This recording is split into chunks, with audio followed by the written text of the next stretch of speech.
Gambhira bridge પર 25 દિવસથી ફસાયેલી 20,000 kilo tanker સુરક્ષિત ઉતારવા સ્થાનિક વહીવટીતંત્ર દ્વારા કેટલાક નિષ્ણાત એન્જિનિયરો મદદથી 150 ફૂટ ઊંચેથી નીચે ઉતારવા માટે નદીમાં કોન્ક્રીટનો બેઝ બનાવીને ઉતારવા માટે પ્રયાસ કર્યો હતો।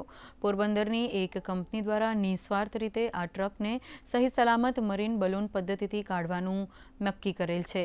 બ્રિજ પરથી કે નદીમાં ક્રેન કે અન્ય કોઈ સાધનોની મદદથી ટેન્કર ઉતારવી શક્ય નથી, જેથી આ ટેન્કર બલૂન ટેકનોલોજી દ્વારા ઉતારવામાં આવશે।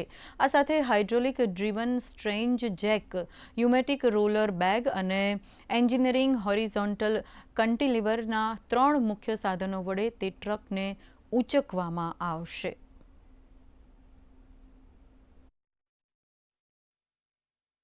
गंभीरा ब्रिज दुर्घटना में जो वहाँ पे ट्रक 9 जुलाई से फंसा हुआ है।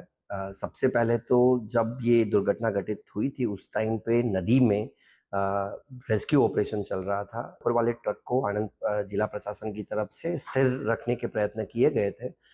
जब रेस्क्यू ऑपरेशन खत्म हो गया नदी के पट से, अब मार्ग और मकान विभाग की तरफ से पोरबंदर की ही विश्वकर्मा ग्रुप की एक कंपनी है, काम में प्रशासन को मदद करने के लिए यहाँ पे आई है।